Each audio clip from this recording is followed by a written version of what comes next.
What, hon? Yes. Okay.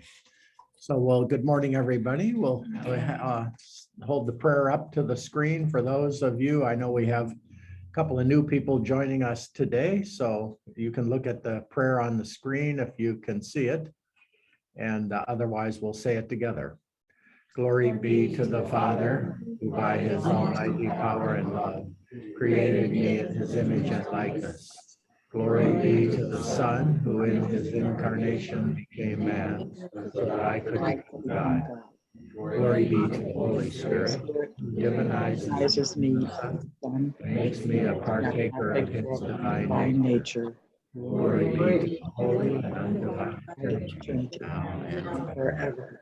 Amen. So I'm going to put everybody on mute for the moment, but you can certainly unmute yourself anytime and then just ask a question or make a comment.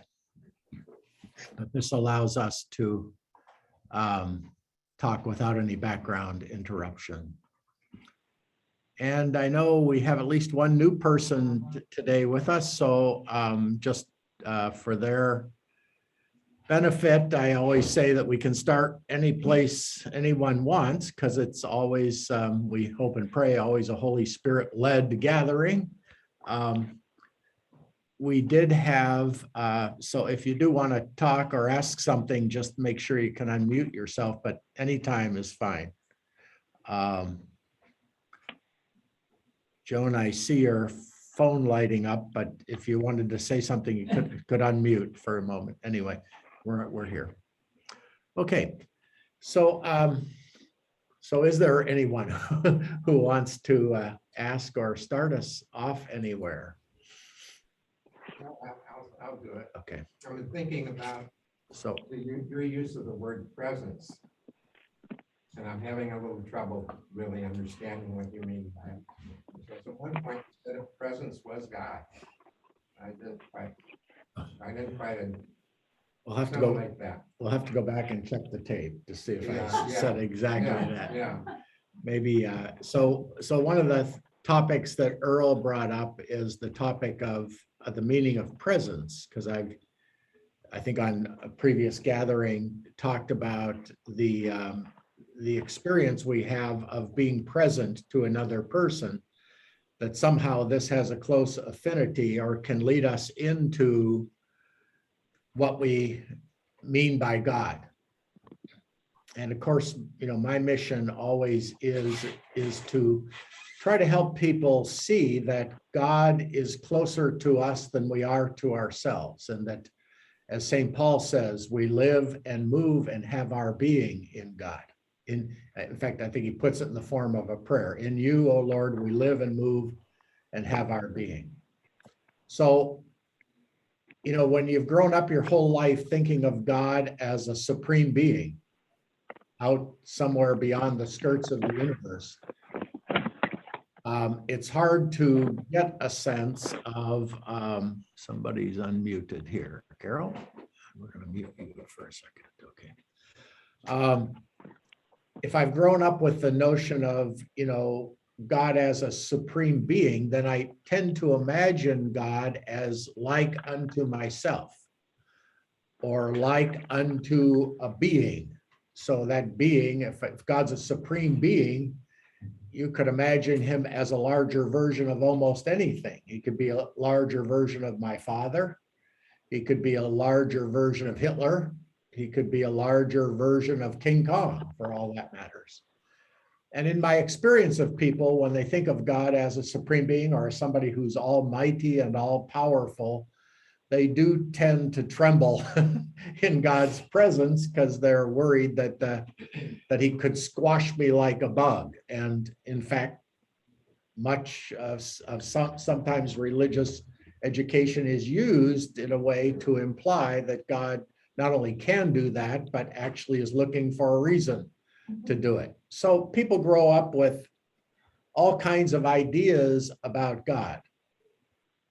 Now, the mystical tradition in the church from the very beginning, and the deepest theological tradition as well, and the deepest spiritual tradition, you got to remember, in our you weren't in grade school, you weren't having St. Athanasius teach you or St. Irenaeus teach you. You were having somebody who had played a game of telephone with the early church. And by the time the message got down from Irenaeus to St. Mary Agnes in third grade, God's face had changed considerably and God's message had changed considerably. So part of my passion is to help us come back to the beginning, not just chronologically, though that also.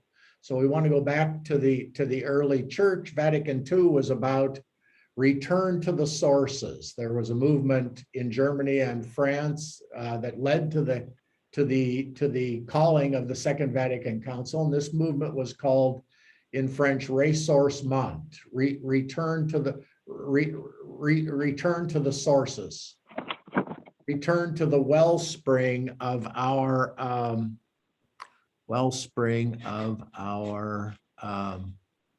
somebody's unmuted here. Okay, there we are.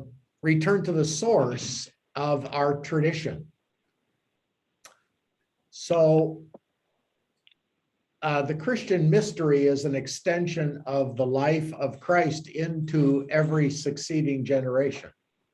So the question becomes, how do we help people? How do we communicate? And more important, how do we get in touch with the presence of the risen Christ in our midst now? How do we change our mindsets such that we begin to see that in him we live and move and have our being? In other words, what do we have to change about our ways of thinking about God in order to imagine ourselves in God at this very moment, or Christ present to us at this very moment in just as powerfully or more powerfully, but a much different way than those who first encountered him as the Son of Mary?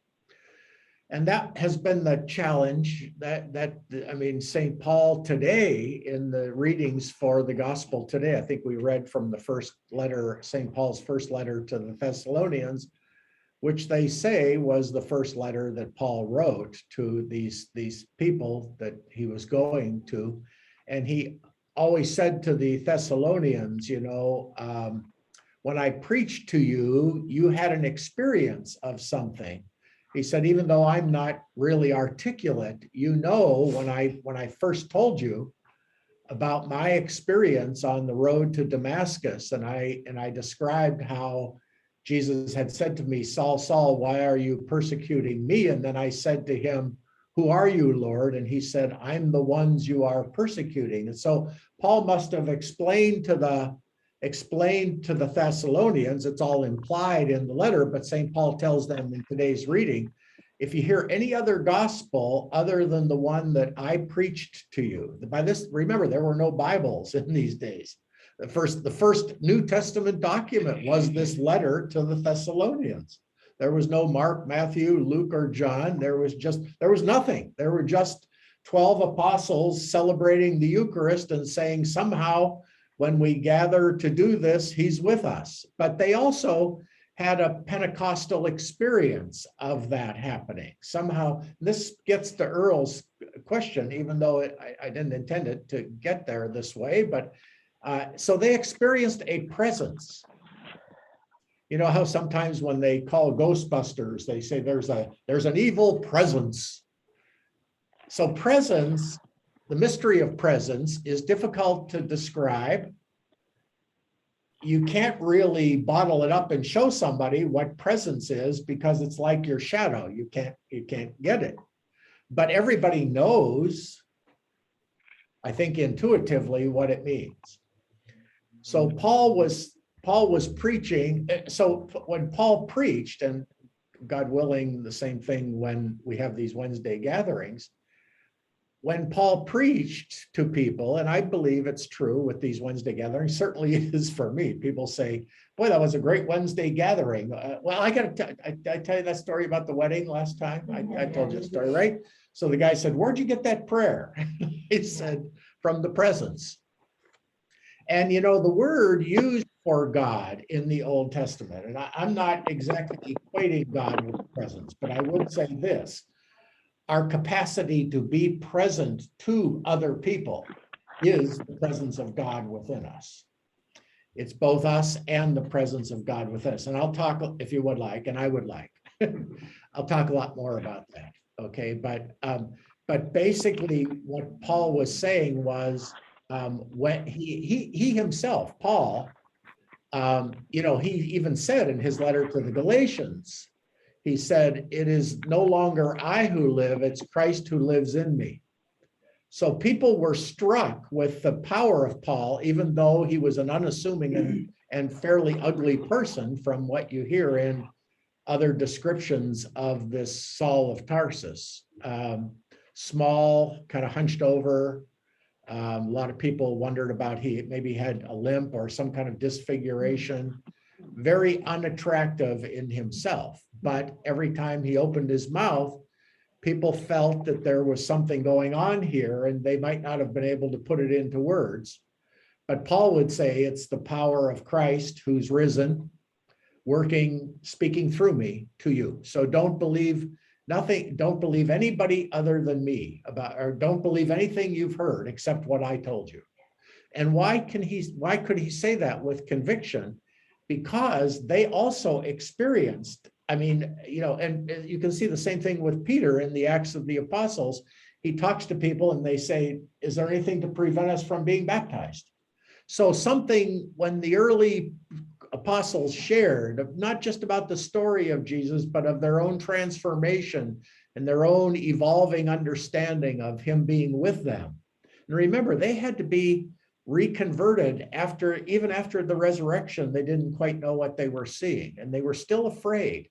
The fear really banished from the apostles on Pentecost, but Christ had appeared to them before that, but they were still hesitant. They were still uncertain. They didn't know how to, we've talked about this a lot in the gatherings. They didn't know how to articulate the resurrection. They didn't know how to convey to people, we are absolutely convinced at the risk of our own lives that he is still with us and more with us now than when he was with us before. He's passed from death to life. And so really, they would have never gone this far, but I'll go this far. They would even, I think Paul would certainly say, Christ is more alive now than he was when he was crucified. The crucifixion of Christ released him into a form of his presence. That's good. The crucifixion released him into a form of presence. I always compare it to the mushroom cloud that comes from the nuclear explosion of the resurrection. There's fallout. The fallout is the Spirit of God. The fallout is the mystical Christ kind of falling down like radioactive flakes, but instead of poisoning people, it deifies them. So the resurrection is a nuclear explosion of divine energy that trickles down now, or really goes out and permeates every portion of created reality and imbues it with a share in this divine life that was in Christ. And St. Leo the Great, the Pope, used to always say, all that was in Jesus has now passed over into his mystical body. So Christ, as it were, has been parceled out into all these people who believe in his name. That's why he was always identifying himself with people. Whatever you do to the least of these, you do to me. Whatever you do, when they see you, they will see me. Saul, Saul, why are you persecuting me? So the mystery of Christianity is that through the Paschal mystery of the life, death, and resurrection of Jesus of Nazareth, the Christ, the second person of the Trinity, is now in symbiotic unity with every person that exists, even prior to the coming of Christ and those who came after him, and also in some kind of present relationship, even to inanimate and subhuman conscious behavior, plants and animals. They too have received a share in the risen life of the Christ. And it's that share in the risen life of the Christ which allows John in his book on the Apocalypse, Revelation, to say, I look forward to a new heaven and a new earth. I saw a new heaven and a new earth. So the new heaven and the new earth comes from the fact that the old heaven and the old earth have now received, through the annihilation of Christ on the cross and the release of that divine personhood into the cosmos through the resurrection, the universe itself has received an antidote to its own mortality, and it has received in its own way, according to its own capacity of the form that it has. It's received a share of immortality. So the universe itself now is immortal. So we look forward to a new heaven and new earth. So whatever heaven is, it will also have a kind of it will have a corporeal, it will be, we believe in the resurrection of the body. Christ had a risen body. It could pass through walls, but it was still recognizable as the body of a human being. Again, there's that ambivalence in all the resurrection narratives. They did recognize them and they didn't recognize them. What the author is trying to say there is the life on the other side of the resurrection is very much like our human life, but also much greater than our human life.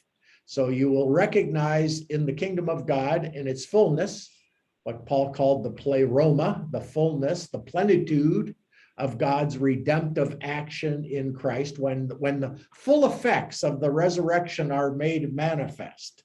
You will see a fullness of glory, but it will still be you. It will still be the people you knew. It will be all the people you knew. It'll be all the people everywhere forever.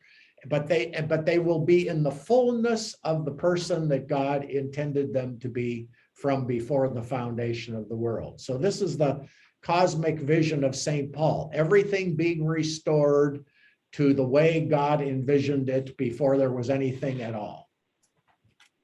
Okay.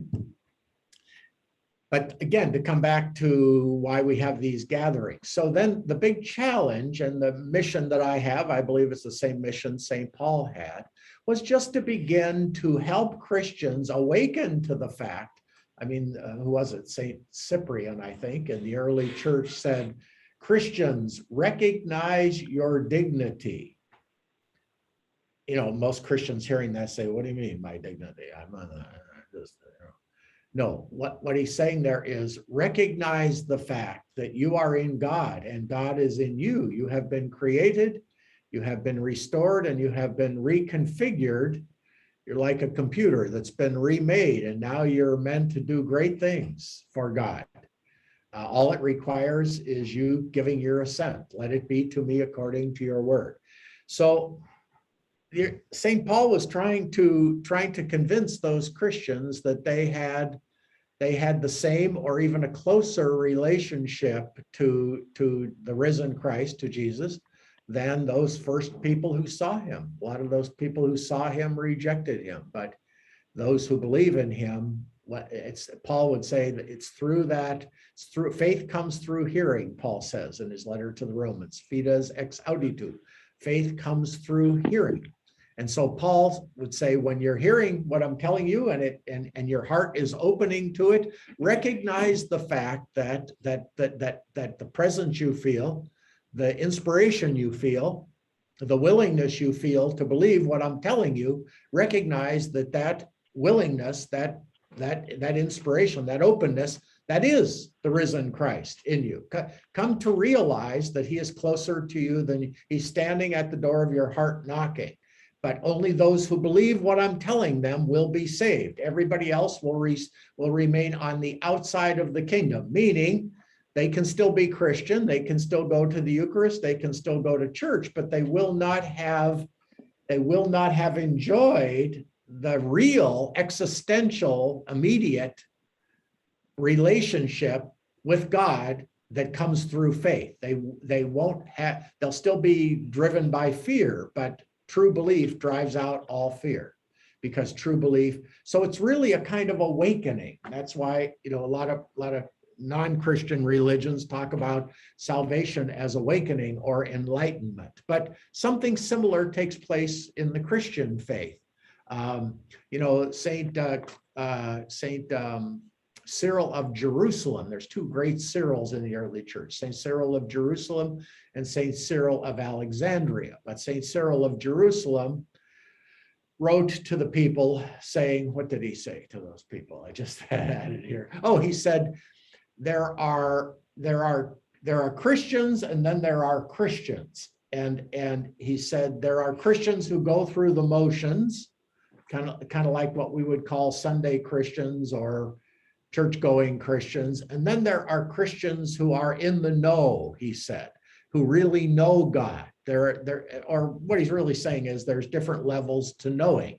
I can know about God, and that's a kind of knowledge about God. And that's what most people have. They know about God. And so when I know about God, I then I can have a relationship with God. But in that relationship, which Richard Rohr calls transactional, and is a good word for it, God is a dialogue partner. He's outside of me. He's a supreme being. And I can relate to him, but I relate to him extrinsically. I relate to him exteriorly. We heard about that again today in the gospel that we had for today, which was, woe to you, scribes and Pharisees. You are whitewashed like tombs on the outside, but inside you are rotten and there's dead man's bones in you. So you've cleansed the outside of the cup, but the inside of the cup, like my refrigerator, is filled with stuff that's rotting. So you want to clean out the inside, and the outside will take care of itself. So Christ was always trying to, there's nothing wrong with keeping the exterior clean, but keeping a clean refrigerator on the outside doesn't do much for the inside. And similarly with a Christian. So the scribes and the Pharisees had this legalistic, external, transactional relationship with God, and they thought that was the be all and end all of knowledge of God. But if you go way back to the Old Testament, before there was a law, before Moses went up the mountain and got the law, I mean, the first person who really knew God as God desires himself to be known was Abraham. And as St. Paul would say, see, something happened to Abraham. He felt a presence. He heard a voice. He knew something was happening here. And he felt an inspiration to follow this voice, and he trusted that voice and he followed it. Paul said he is regarded as righteous because of his faith, independent of the law. There was no law at the time. There was just Abraham trusting God. So Abraham in the Old Testament is a prototype of Mary in the New Testament, who also trusts God and follows the voice and conceives the Son of God. So God wants us to know him through trust. And trust is an interior thing, even though, like Paul, Abraham had to fides ex auditu, faith comes from hearing. Abraham heard a voice. Was the voice inside? Was the voice outside? He heard a voice. And he believed what he heard, and it was regarded to him as righteous. So Paul was also, St. Paul was asking people to hear his exterior words, but have an interior act of openness to what they were hearing, and begin to make the connection between God and what was going on inside of them. Most people don't ever make that connection. I think I mentioned last time on the gathering this little sixth grader, who likes to write short stories, and she's a painter and she's very talented. And I said, do you like listening to stories like The Hobbit? Oh yeah, I love to listen to The Lord of the Rings, and I love to paint, and I love to write stories. And I said, and you get inspired to do these stories? Yes, definitely. Things begin to unfold. I said, you see, that energy that's inside of you, that's leading you and even giving you the words to your stories. I said that is the presence of God within you.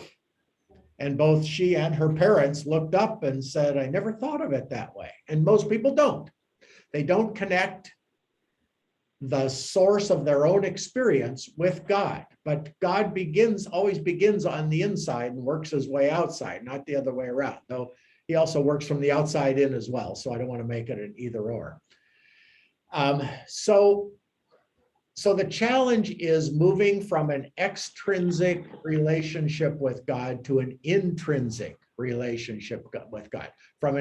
Now the externals are important. The sacraments are important. They're not only important, they're necessary. But they're necessary, so as the maybe scholastics in the Middle Ages would say, the sacraments are necessary but insufficient means of having a real relationship with God.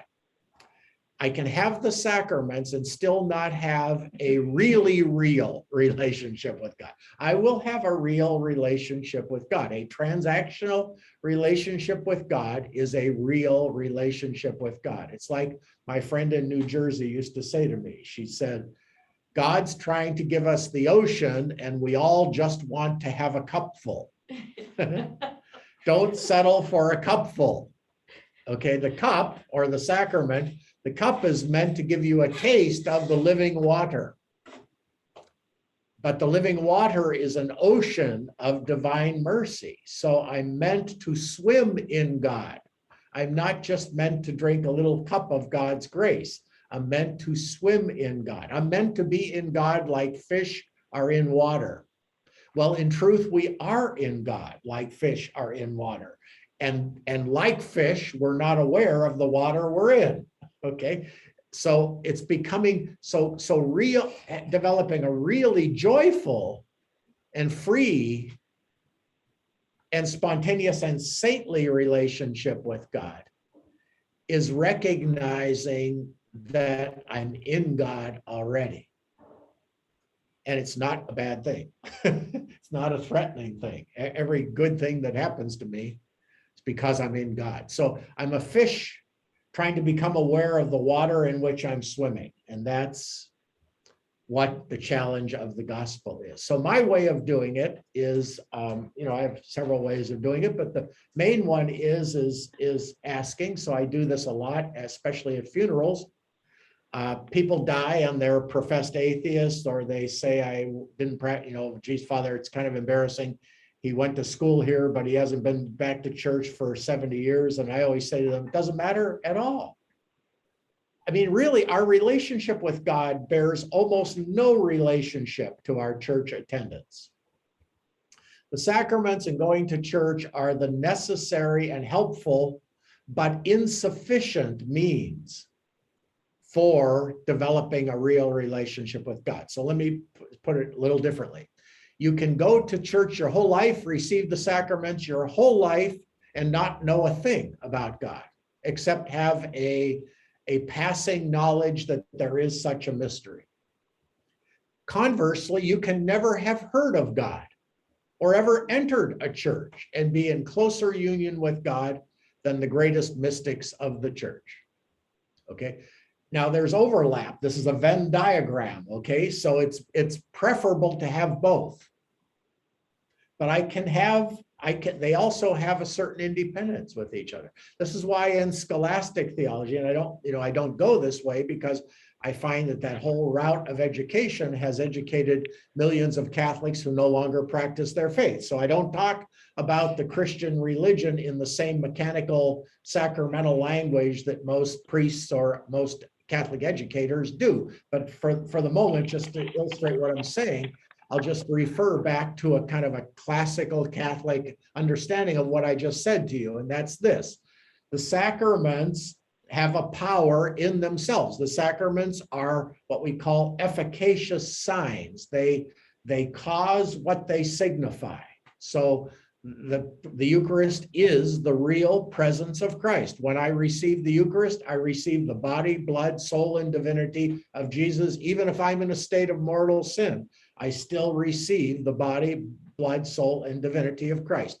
Every sacrament communicates the life of the risen Christ to me. Baptism, anointing, penance, every one of those sacraments is an immediate encounter with the risen Christ where I receive his own self-communication. I never talk about grace because it seems like God is parceling out some kind of divine merit or divine substance. When God communicates, the sacraments are God's means of self-communication, but they're not his only means of self-communication. The Catechism itself says that. It says God always operates through the sacraments, but he doesn't operate only through the sacraments. Okay, that's an important distinction, which means that God uses everything in the world to communicate himself to people according to their readiness and their capacity to receive him. So I say to my friends whose grandchildren and great-grandchildren have nothing to do with the church, you have nothing to be afraid of. God is working with them just as closely as he ever worked with you, exactly where they are and according to the things that they are able to comprehend at the moment. God cannot not work for the good of every person at every moment, because that's who God is. Okay. You talked The about- flip, You talked about swimming in God. Yeah. I love that. Yeah. That kind of goes along with Earl's presence. Yes, it does. I'm getting to it here. I'm working my way up gradually to more, but yes, swimming in it. But let's talk for a minute. So I'm very big on people like my son who want nothing to do with organized religion, but are in intimate contact with God. My son is my spiritual director. If I need to know something, I go to him. I have no doubt, there's not a shadow of the doubt in my mind that he's infinitely, God is working so powerfully in him and through him that I know nothing of God compared to what my son knows. And he has nothing to do with religion, even though he has a great deal of respect for what I do. And if he were here, he would come. And if I was here and said, come to Mass, he would come. But whether there's Mass or no Mass, he's in constant union with God. I want you to pray for him, because he wants to be an organic farmer, and he's making an offer on a piece of land because he's been looking at these places, and he said, the Holy Spirit will tell me when is the time. And he said, I saw it yesterday. And he said, I'm just hoping the Holy Spirit opens the doors. But if he doesn't, I'll know it wasn't meant to be. So he would like to get this little farm and start his mission. Anyway, all that being said, let's take, for example, the people who are in this room, who are faithful Catholics their whole life. And not, you're really, people I know on this call are really, really good Catholics. You're not too driven by fear. You're kind of past the notion that God is out there to punish me. There might be still a little bit of residue from your upbringing about, I don't know, I hope it's true. I don't want God to change his mind at the last minute. I hope what Father Phil's telling me is true in the main. I'd like to believe it. I sure would like to believe it. I always say to people who are so intent on making sure that God sends certain people to hell, I always say to them, well, if you were God, I said, if all things being, okay, let's grant it, they're all going to hell. But if you could change God's mind and bring them all to heaven, would that be something you would like to have happen? Oh yeah, I would like that to have happen. But you don't think God would like that to have happen? No. He can't let that happen. Okay, well, go figure. So anyway, you're all past that, so I'm not gonna go down that path today. But let's say you've got the devout Catholic who herself is a really good Catholic. Very saintly.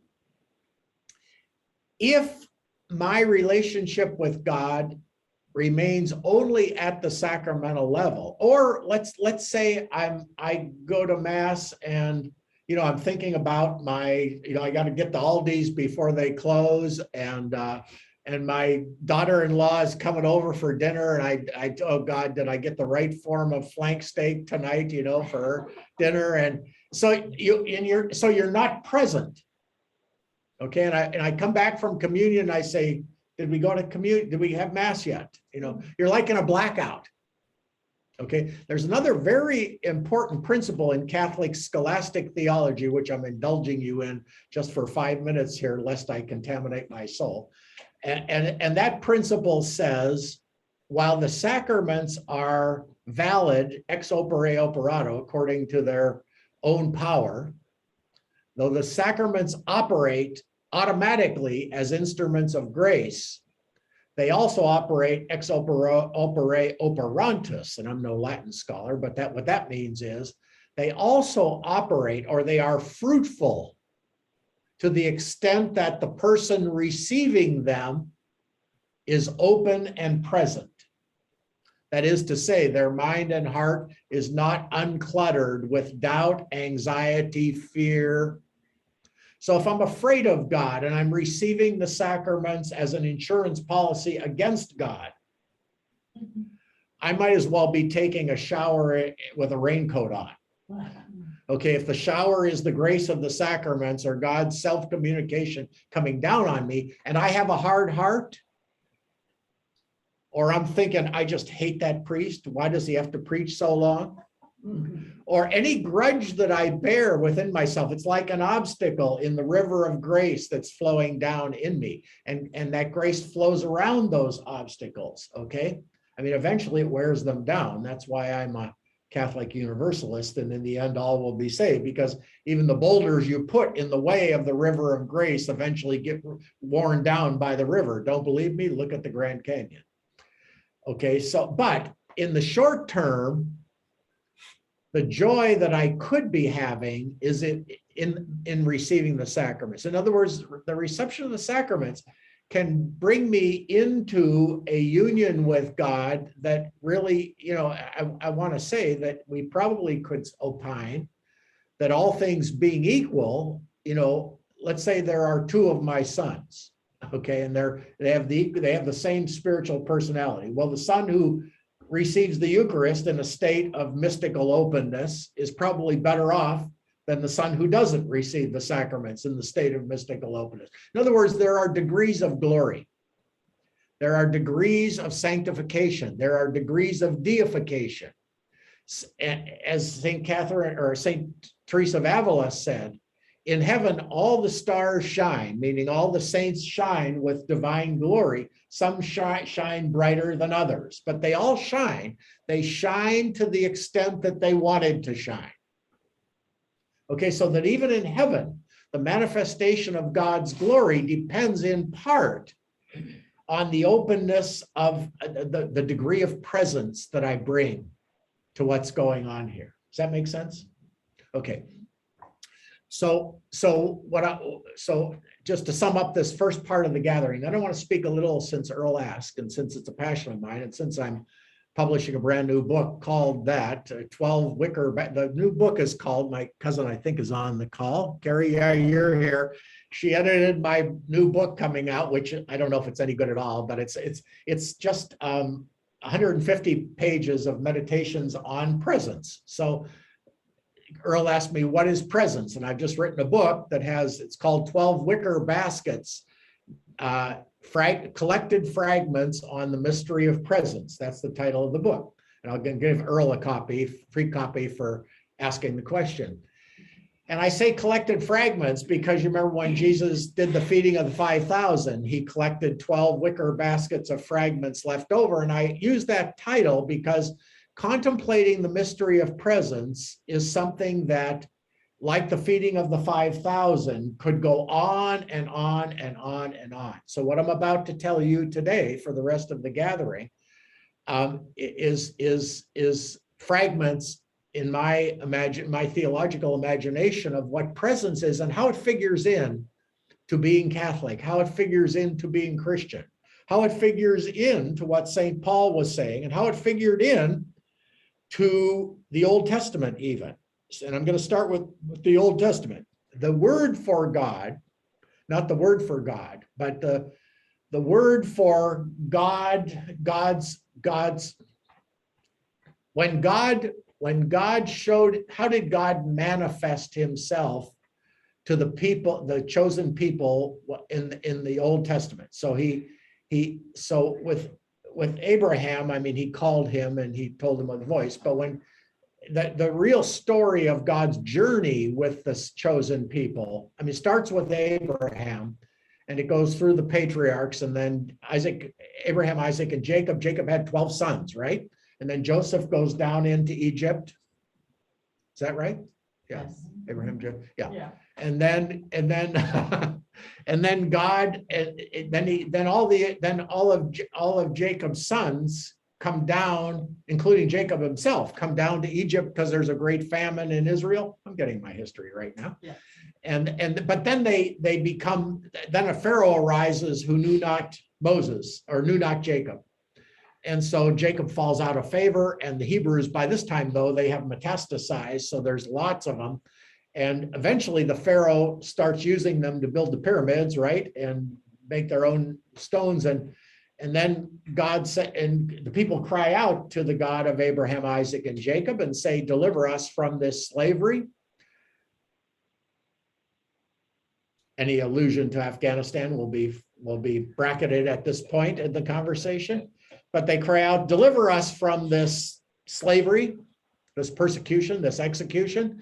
And God raises up Moses to slay the Egyptian because he's a Hebrew baby. We know the story about him being put in the river. And so Moses does lead the people out. And how does God manifest his presence with the people? Well, of course, he opens the Red Sea, but then he journeys with them as a pillar of fire by night and a cloud during the day. So the cloud, as soon as you hear the word cloud, you should associate that with the cloud in the New Testament that came down upon Mount Tabor when Jesus was being transfigured. So the cloud represents the indefinable and uncapturable presence of God. And whenever the Israelites stopped on their, so the cloud would lead them. And when they stopped, the cloud would then cover, the cloud would come down upon them to assure them that God was with them. And it would come down upon the tent where Moses and Aaron would go in to speak with God face to face. And when Moses would come out, his face would be glowing with this deified, uncreated light of God. He had to put a veil down. So the main point is, and on the Ark of the Covenant, they had the gold crafters there in the desert. Remember, they had Aaron, they took all the gold and they made the molten calf. So there were craftsmen among the Israelites. And as they made ornaments for the Ark of the Covenant, they made these long poles to put through to carry the Ark of the Covenant. Then they fashioned two sets of angel wings that pointed. So the angels were facing each other on the Ark of the Covenant, and their wings would tip in towards the middle. But there was an opening there where they said the cloud that covered them, the presence of God was present between the two wings of the angels there over the Ark of the Covenant. That gap was meant to show the difference between God and the world. God's transcendence you couldn't capture God. You couldn't make that connection with God. There was an opening. But God filled that opening, and God was guiding the Israelites both they called it the mercy seat. So the two angels facing each other with their wings pointing and leaving an opening, that was the mercy seat. And that's where God, the merciful one, was going to be seated when he was with the Israelites. But he was also present in the cloud. So God was present to them as an indefinable presence, but it had an exterior form to it, but the form itself was indefinable and uncapturable. You couldn't go up and grab a bunch of the cloud and keep it and bottle it. You could enter into the cloud, but only Moses and Aaron could enter into the cloud. Anybody else who would try to enter into the presence of God would be annihilated, because the power of God was such that no human being could enter it unless God made them immune from being kind of electrocuted by it. So Moses and Aaron, though, and others could move in and out freely without being electrocuted. And when they came out, they were electrified, as it were, with the word of God and with the inspiration of God and with the gifts of God.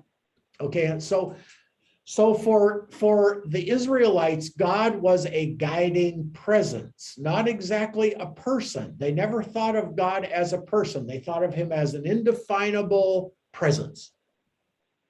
Okay, now that indefinable, so what we believe now, and this is getting to the, I want to talk about the Trinity here in a second, but let's just take it now from the Old Testament to the New Testament.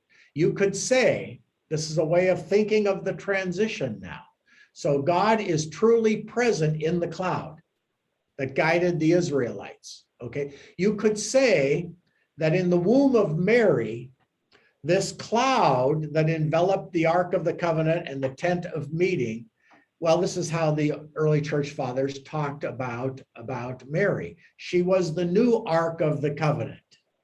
Okay, and the cloud now had kind of condensed itself into the child in her womb. So the indefinable presence of God in the cloud and upon the ark on the mercy seat, that whole cloud now has, as it were, come down through the opening between the two wings in the angels on the mercy seat and gone into the Ark of the Covenant. But the new Ark of the Covenant is the womb of Mary, and the two wings of the angels are those of Gabriel. So the and I'm making some of this stuff up as I go along, okay? But the early church fathers talked about that the presence of God now becomes incarnate in the person of Jesus. Okay, there we go again. This is All right, I'll leave it on. that's your phone. There we go. Must be that side of the table. So the presence now the indefinable amorphous notion of God as an infinite power now and of course this was the struggle of the early church. Did God collapse himself completely into this person named Jesus, or was that person sent from the cloud? Is the cloud still in heaven? So what they eventually refined their language to say was the one guy, of course it was always the Trinity, but you could say the one guiding the Israelites in the desert was an image of God the Father, indefinable, amorphous, but real. And then the one who became human in the womb of Mary was the second person of the Trinity. But you could also say that the presence of the cloud has now made itself visible or touchable in the incarnate Word of God in the womb of Mary. So now Jesus comes out as the Son of Mary, and now we're looking at a person. But remember, when people came into the presence of Christ, they encountered him. Okay, so there was an encounter. The woman at the well, the whole gospel are a series of encounters. So, and let's maybe need to take a step back here, and I need to do a little bit of the philosophy of presence.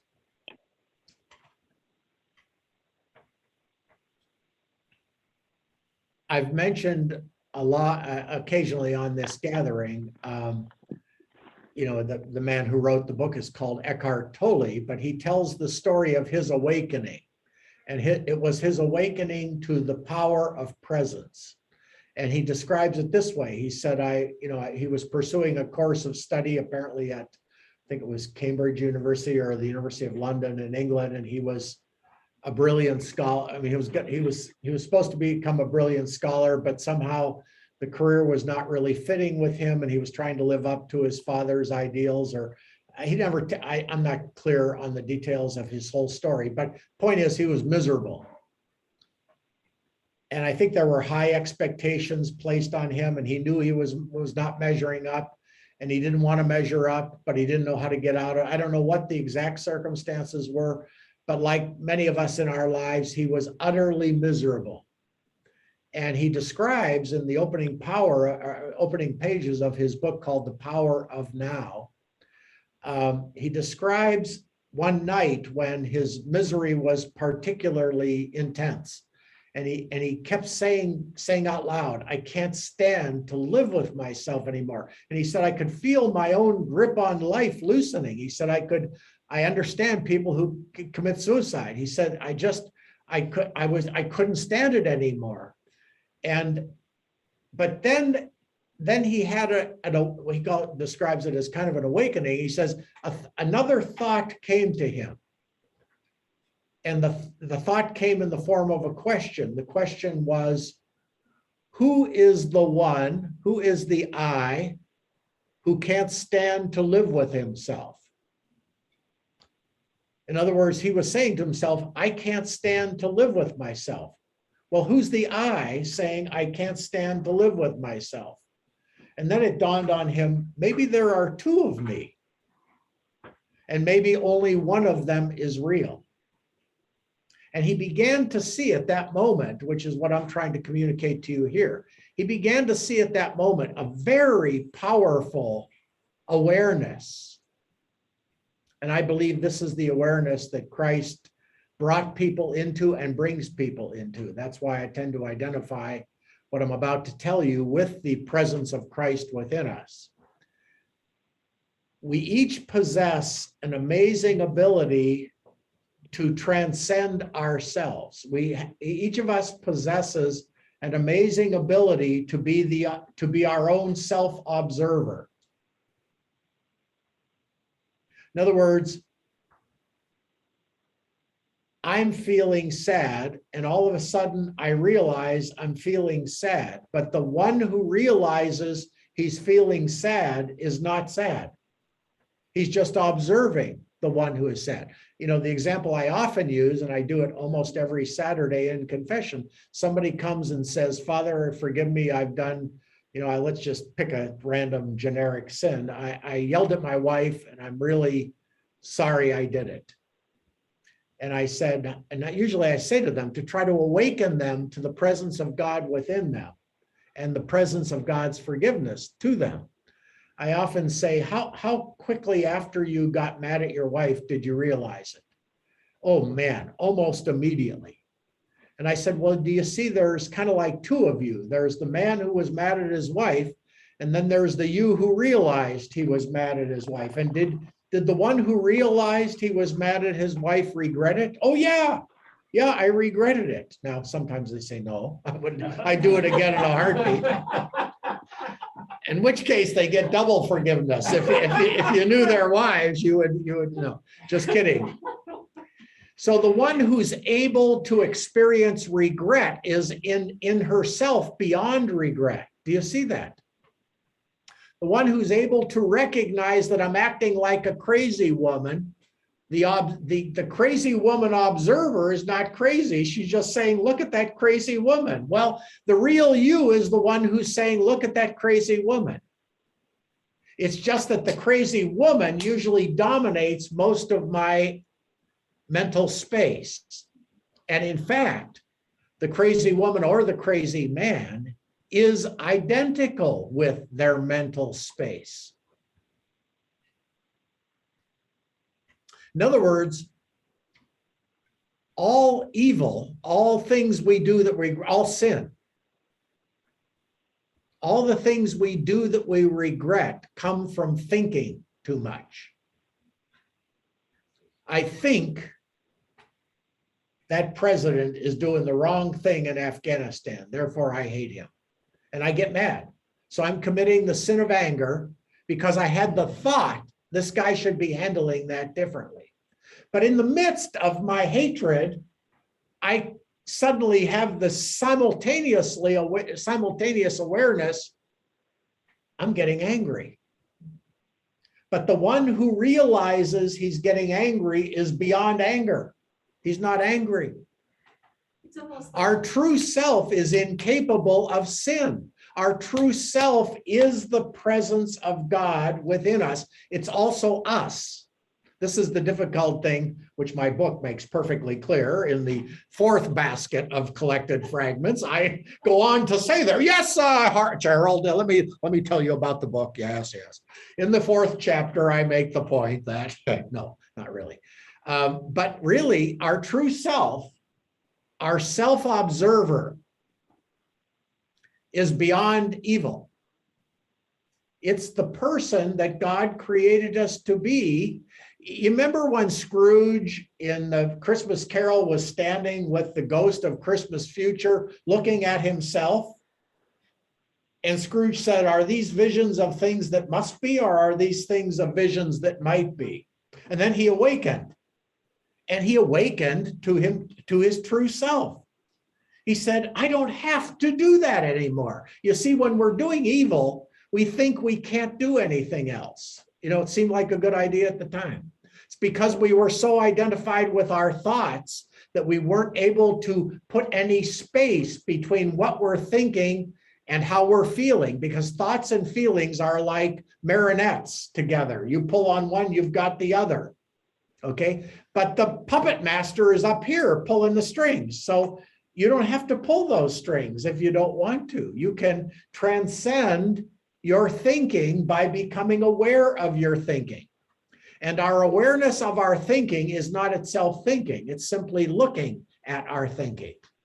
And in that space of looking at our thinking, the thoughts that will lead to our deeper union with people and with God, those thoughts will come to us from beyond ourselves if we step beyond ourselves by looking at ourselves and not identifying with our thinking selves. You were going to ask something. Oh, no, I was just gonna say, as you were speaking, it almost, the image that came to me is like multiple dimensions, like you're here doing Yes. this, but then you're up here too, and this is Yes, stood still, but you're still aware of what's happening. that's in both right. Dimensions at the same time. That's right. So the goal in life is to integrate the acting me with the observing me. Okay. So the acting me that is unaware of itself is what we call ego. Ego is the pursuit of things that my mind tells me I should be pursuing. And all it does is result in a mess every time it's tried. Even the good things. Because when I'm in that space, following my own direction and my own thinking, this is the blind leading the blind. I'm not being led by the Spirit. The Spirit speaks to the observing self. The Spirit does not speak to the unconscious acting self. Now, John Paul II wrote a book called The Acting Person. That was the one I mentioned to him when I saw him in his dotage. You know, I went up and got to meet him personally, and I didn't know what I was going to say to him. And I really didn't know till the moment I got up there. And this book that he wrote called The Acting Person, which is basically what I'm telling you right here. A person who is unconscious, a person who is not aware of themselves as their own self-observer, always does harm to people. Even when they intend to do good, they always do harm. It's only the person aware of themselves. It's only the person who has a relationship of presence to themselves that can be led by the Spirit and truly be called an acting person. Everybody else is a reactive person. When I'm just like a wind chime reacting to what she said to me, what my husband said to me, what the priest just said to me, I have to put some space between what I hear and what I think and what I should do. And it's in that space of taking a time out and pausing and listening. It's in the space of listening that divine wisdom comes. It's in the space of thinking that the evil one insinuates ideas about taking control. And this is very consonant as well with the spiritual exercises of St. Ignatius, which says that the evil one always works through our thoughts, whereas the Spirit of God always works through our affect, through our heart. Okay, so there's a listening space in myself that is the arena in which God speaks to me and directs my life. Me in the generic sense, speaks to us. Now, most people aren't even aware that that space exists in them because they are so driven by the external world. They have no interior relationship to themselves. So being able to have a relationship to myself, being able to say to myself, you're acting like a crazy person. You see, there's, as Kathy was saying, you can see it either as two selves or two dimensions of yourself. But it's the higher dimension of myself that is able to observe myself without critical judgment. Okay, when I notice I'm acting like a crazy woman, that's not an act of condemnation. That's an act of awareness that immediately has the power to diffuse the brush fire that your life is creating by acting on your thoughts. Does that make sense? The awareness that I'm acting crazy is given to me by God, and that capacity to be able to do that is given to me by God. That actually is the presence of God in me, and I'll explain how that is in just a second. Okay, but let's just say for the moment, my capacity to recognize, we usually call it repentance. But repentance is nothing other than becoming aware, because in the moment that I become aware, even if the awareness only lasts for 2 seconds, the moment I become aware that I'm acting nuts, I'm no longer acting nuts. Just the awareness itself is the deliverance from the craziness. The challenge in life and the challenge of the spiritual life is to expand that space of self-awareness to an infinite degree.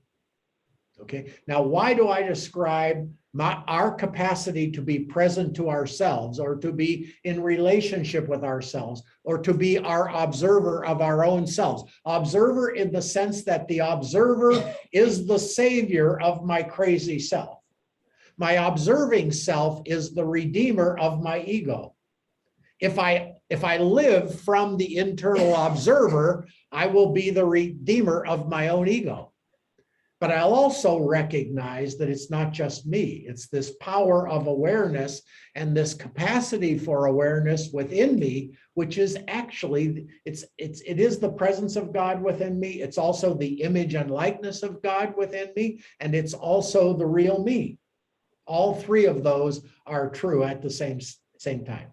So this capacity, just to reiterate, this capacity that we have to save us from ourselves by awareness that we're acting crazy, it plays itself out in confession as an act of repentance. But I never stop at the act of repentance. I try to help people see that your act of repentance depended on a moment of awareness.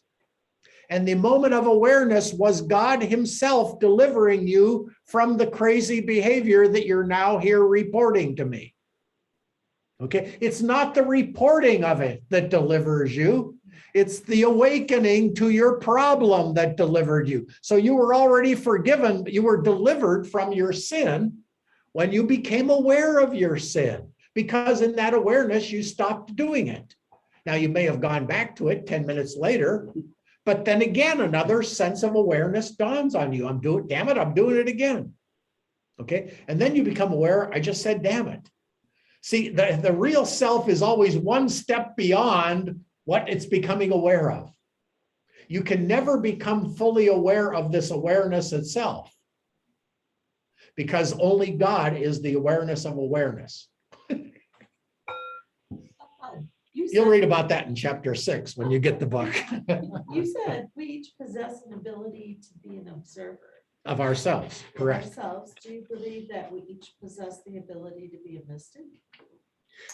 Not only do we each, the capacity to be aware of ourselves is what's called mysticism. A mystic is simply a person who lives continually in the place of the internal observer, rather than as the unconscious egoic manipulator. Or as my son, that's how my son lives.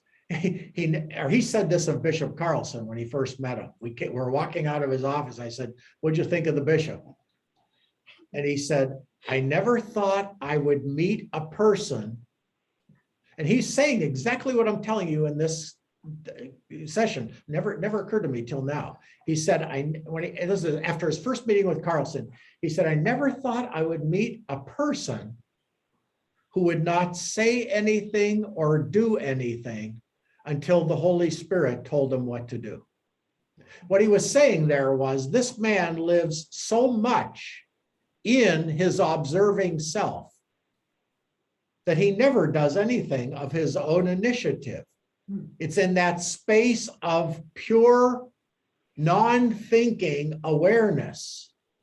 And yet it's very attentive and it's very acute and it's very open, but it's without preconception. It's without judgment. It's without opinion. It's without thought. I'm writing another book called Mushin. It's the Japanese word for no mind. The Zen Buddhists, the Zen mystics say to be your true self, or they would say to be one with God. They don't even use the word God, but in our language, to live perfectly in union with God, you need to always occupy the space of no mind. Meaning I'm not thinking about you one way or the other. I'm not saying even as a blue shirt on. I'm being present to another mystery of presence that I recognize present to me. Now, what does this have to do with God?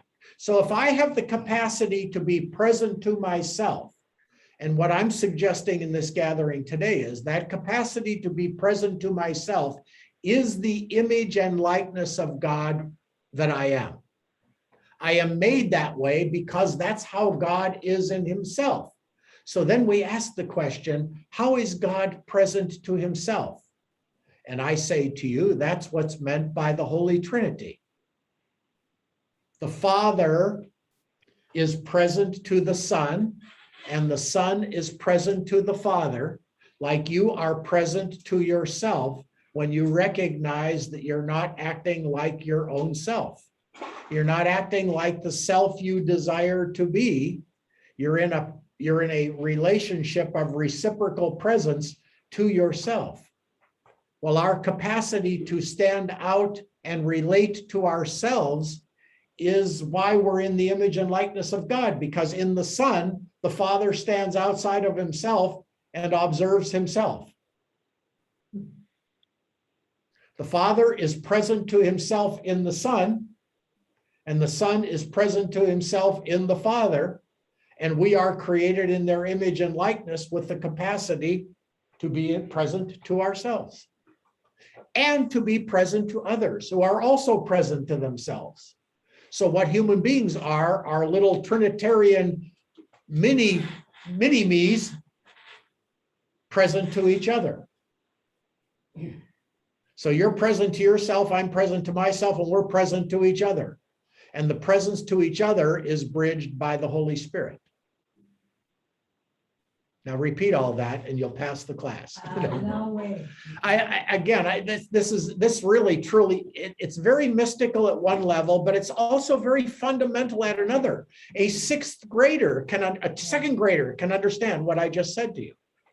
They know what it is to stand outside themselves. So our capacity for self-transcendence is when we exercise that capacity to be self-transcendent, to transcend our current moods, to transcend our current thoughts, to put some space between my thoughts of anger and what I'm eventually going to do, to put a little gap in there. That gap is the breathing room of the Holy Spirit. It's getting me back to that space of self-transcendence where I can now listen to my higher self and not act according to the dictates of my lower self. The lower self is sometimes called the ego. Paul called it living in the flesh. Paul called living according to my higher self, living in the spirit. But it's the same thing. Living as the observing self is what Paul meant by living in the spirit. Because as the observing self, I'm making no judgments about myself or others. I'm just aware that they're acting crazy, and sometimes I can act crazy just like them. And in that space of awareness, God is able to speak to me and say, this is what you really want to do. And then I can say, you're right, I'll do it. And then I'm still acting, but I'm acting now with self-possession.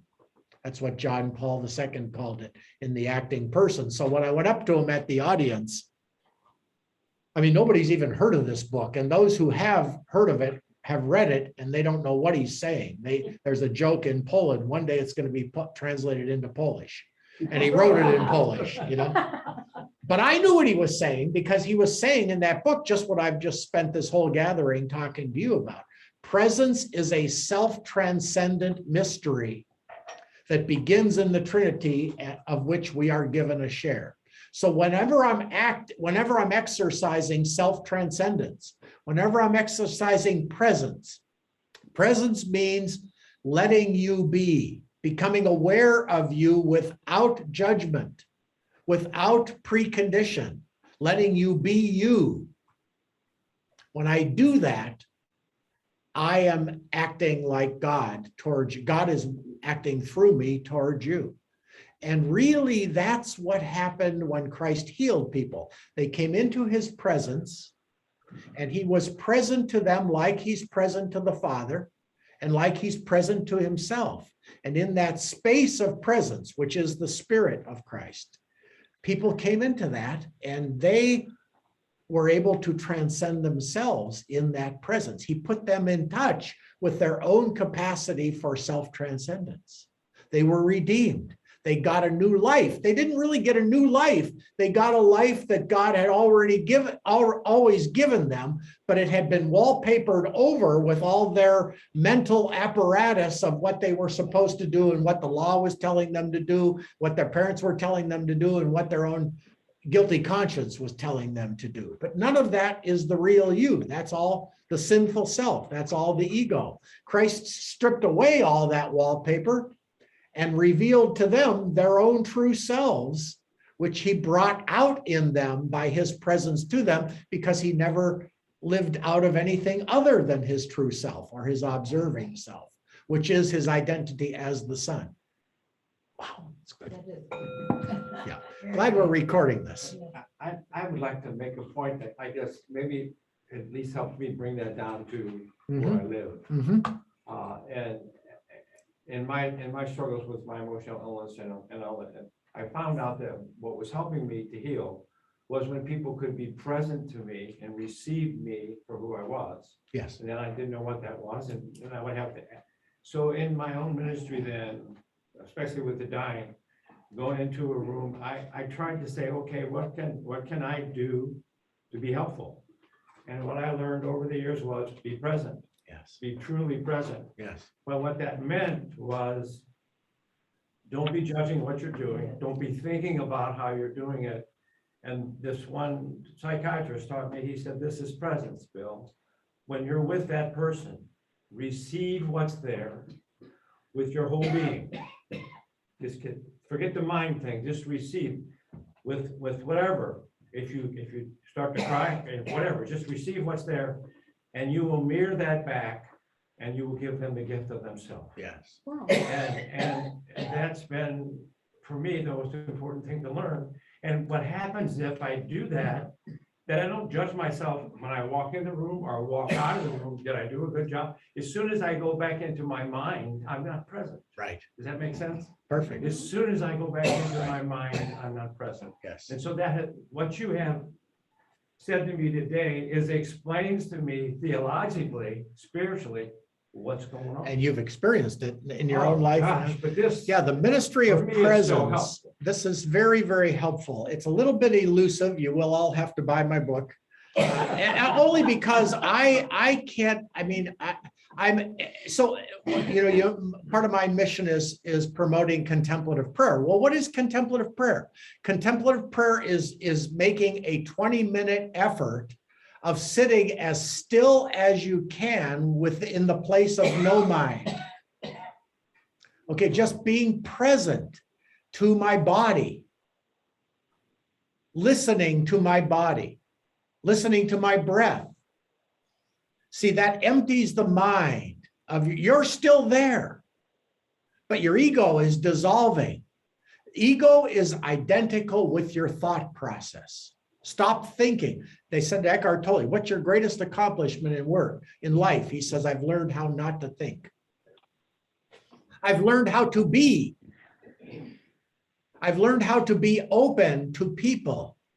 And that's what happened with Christ. That's what happened with Bill. That's what now that the ability of a Stevens minister or a hospital chaplain to be present to the, many people think they're being present and they're actually just being patronizing.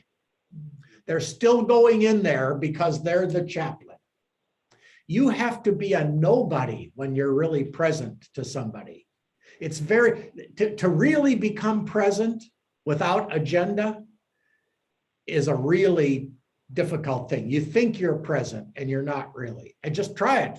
Try to sit for 20 minutes with no thoughts. Now, in meditation, thoughts come, but the moment I become aware of my thoughts, I place those thoughts in the space of awareness and they dissolve.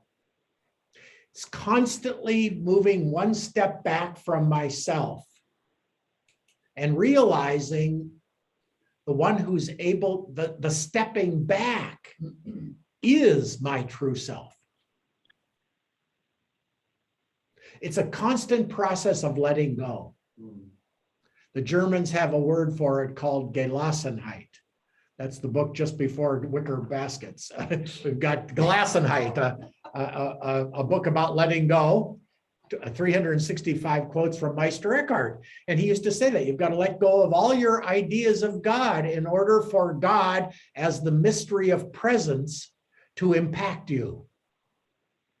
So all contemplative prayer is practicing presence. But if I don't know how to be present to myself, if I'm not able to sit in contemplative prayer for 20 to 30 minutes twice a day, then I'm not going to really be present for any extended period with another person because I don't know what it is not to be antsy for 20 minutes. And so I'm going to grow uncomfortable with the silence. And the uncomfortableness is coming from me, not from them. People know immediately, people who come from counseling know immediately what degree of presence this person is bringing.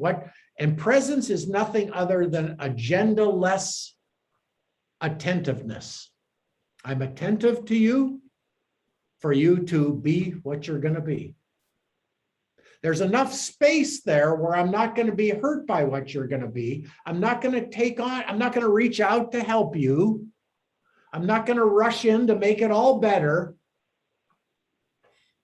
I'm just going to let you be mad. See, in presence, when somebody, it's why my son's moniker is be like water. I said, why like water? He said, well, if you put an angry person in water and they start pounding the water's just present to that. Water just absorbs the blow, doesn't say one word. And pretty soon they just peter themselves out. You see, all ego, all sin dissolves in presence. It can't withstand the power of presence. This is what was really meant by the demons. Christ driving out demons, it meant that they came into, the demons are nothing but concrete forms of melodrama. That's what demons are. They're concrete forms of melodrama. And an exorcism is like creating a big container of air or water. And in come the demons, wailing and crying and shouting and screaming and punching and scratching, and you put them in the container, and they just lose steam after a while, because there's no power more powerful than presence. It's a letting beingness. It's a mystery of letting beingness. The Germans call it Gelassenheit. To lassen means to allow. It's a mystery of allowingness. You allow them to be mad. I mean, Eckhart Tolle tells the story of a lady coming, complaining about her husband, and he's present to her. So presence is creating a space where they can be themselves. That's why I want the house of prayer. I want it to be a space that people can come in. They can say anything they want. And I will listen. I might say a couple of things, but it's basically a place for the demons to punch themselves out. So they come in, this woman comes in complaining to him. She's railing, pulling out her hair. She keeps talking and talking. And after a while she said, gosh, I guess it wasn't that important anyway, is it? And he said, no. And she says, thank you for helping me. And he didn't do anything except listen to her. But the space of listening will calm the waters. Remember when Christ calmed the storm? That's an image. of presence. He was present to the apostles. I mean, all of those external things, I'm sure they happened as well, but the gospel writers picked those external events like the storm on the sea to show you that people have an internal storm. And it's Christ arising within them. What's Christ arising within them? He wakes up from the sleep. That's their internal observer. Our internal observer is the Christ within us rising from the dead, rising from sleep, to say to the chaos, peace, stop it. Stop doing it. You're acting like a crazy man. You don't need to do that. Now, it never has that voice. I use that voice. It's pure awareness is never judgmental. In fact, it comes as a joy. Holy cow, I'm acting like a nutcase. It really, pure awareness has a certain sense of humor about it. There you go again, like Ronald Reagan. There you go again. I mean, I told you so. There might be in God, I told you so. God, I spent my whole life hurting myself. Yeah, go figure. That's how I see God. Say, yeah, go figure. You're not there now. And that's why the power of the now is so important. Let's say a person like the good thief spends his whole life killing people, doing all kinds of evil. And last minute, he just has kind of a moment of awareness. He said, hey, how about remembering me? Yeah, you're in a good space now. Why don't we just continue that forever? It's not how long it takes you. It's what happens when you awaken. The moment you awaken, the past is entirely gone because the past is itself a figment of your mind. There is no past. There's only now. And in now, there is only presence. And when I live in the now, when I live in presence, everyone and everything looks exactly as it's supposed to be. In the now and in presence, there is no judgment at all. It's just what it is. The phrase, it is what it is. Now holiness is getting okay with the fact that it is what it is. Because the observer is always okay with the way it is. He just notices that's the way it is. Acceptance? Acceptance is the other word for presence, but complete, unalloyed, non-resentful, not resigned. Acceptance is a great word, but it often connotes an element of, oh shit, I better accept it. No, it's not that. Acceptance is, yeah, you have cancer. Yeah, I have cancer. How do people survive cancer for a long time? They own it. Yeah, I have cancer. People who really own what is are made holy through it. And this is one of the great paradoxes of the gospel. Evil is its own worst enemy when it awakens us to an acceptance of evil. Evil always undoes itself because it either causes a person to stop doing it because it's causing so much pain, or they just accept it and then its power goes away. Jesus never really fought with the demons. He said, just be gone. Get out of here. Oh, okay. It's a joke? Yeah, it's a joke. Stop it. Stop it. That's kind of like what he says. Cutting through demons is like just cutting the melodrama. Knock it off. Oh, okay. It's like a bully. It's just, you punch it in the nose and go, you just say, yeah, you're a jerk. It goes away. So evil appears very powerful, but as I said before, evil is a lack of good. So it really is nothing in itself, though until I awaken, everything seems evil.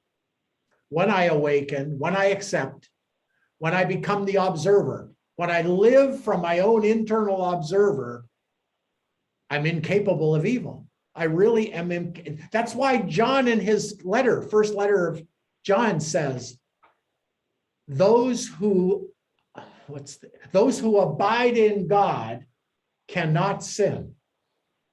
Those who abide in God cannot sin. Translation from our gathering today, those who abide in presence cannot sin.